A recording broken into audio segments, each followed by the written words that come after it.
Have you ever reached a moment where your heart whispers, "I can't do this anymore"? If yes, this story is for you. Because sometimes the moment you want to stop is the moment life is about to open a new door. Stay with me. In a small village in northern India, surrounded by mustard fields and dusty roads, lived a 22-year-old young man named Arav. Arav was different, not loud, not fast, not the type of boy who wanted attention. He loved silence. He loved working alone. He loved the gentle sound of wood breaking under his carving knife.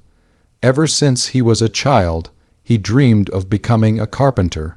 Not a normal one, but one who could create furniture that felt alive, warm, peaceful. But dreams, even the quiet ones, are never easy. Arv trained for years. He woke up before sunrise. He practiced after sunset. He tried again and again. Yet his chairs were always crooked. His tables always wobbled. His shelves always leaned to one side. People in the workshop whispered, "He works hard but nothing improves. He's too slow, will never be like the others." Av kept quiet. He always kept quiet. But inside the words cut him deeper than knives. 1 month changed everything. The workshop received many orders from a nearby town. All the boys were excited. It was a chance to show their skill, maybe even earn extra money. Arav wanted to help. He wanted to prove he could do something right. He worked all day. He skipped meals. He stayed up late. After a week, he finished 3 small stools. He felt proud. For the first time in a long time, he felt hope. But when the master tested the stools, all 3 broke. All 3, right in front of everyone. The room went silent. Then the whispers came again, hopeless, still the same. Why does he even try? Adaf stood still. His throat tightened. His eyes burned. Something inside him cracked. Not a piece of wood this time, but something deeper. That evening, Arav walked alone to the edge of the village. The sky was turning orange. The birds were flying home. The world looked calm, but inside him, everything was collapsing. He sat beside the old banyan tree he used to climb as a child. He held his hands in front of him, hands full of scars, hands that tried so hard, hands that failed again and again. "I'm tired," he whispered. "Maybe I am not meant for this. Maybe my dream was a mistake." He looked at the workshop in the distance. The lights were still on. Others were still working. Ira felt small, invisible, replaceable. He closed his eyes and made a decision. "Tomorrow I will quit." On his way home, Arav passed the tea stall. An old carpenter traveling through villages was sitting there drinking chai. His name was Master Rohan.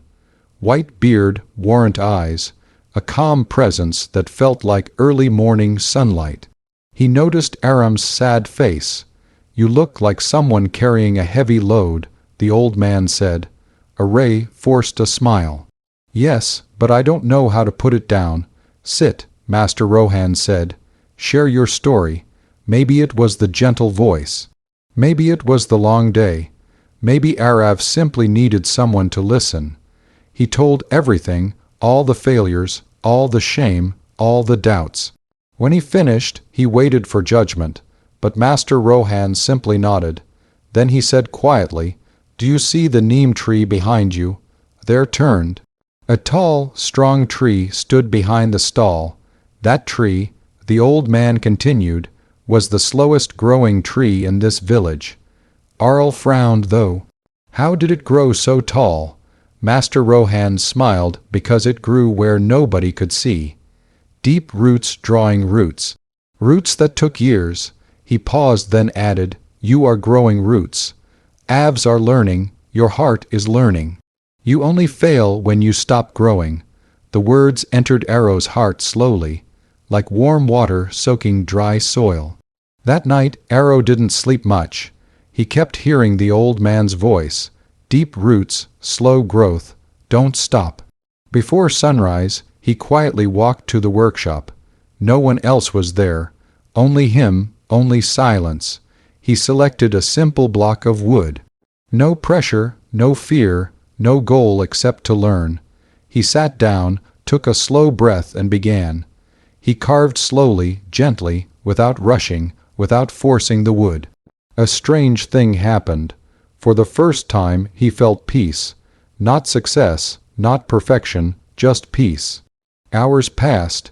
The sun rose, and in his hands appeared a small wooden bowl. Not perfect, but shining, but balanced, smooth. Arv smiled. A soft smile he had forgotten he had. The next day, Arav took the bowl to the village market. He didn't expect anything. He just wanted to try. People walked by. No one stopped. Minutes turned into hours. Then suddenly, a woman in a yellow sari picked up the bowl. Her fingers moved along its edges. She closed her eyes. "This feels peaceful," she said, "not perfect, but full of heart." She bought it. Just one sale, but for Arab, it felt like a sunrise after a long night. The next week, she came back with 2 friends. They also bought Arab's work. Word spread. People said, "Arab's wooden bowls feel alive. They might carry emotion. They feel calm." His pieces didn't look like the others. They looked like him. Warm, patient. 1 year passed. Arav stood inside his small workshop. In his own workshop. Sunlight touched the wooden shelves.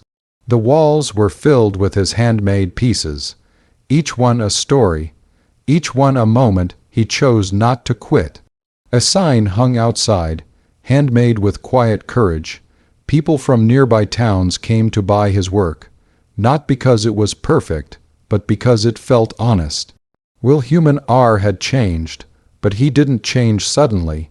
He changed slowly like roots growing in silence.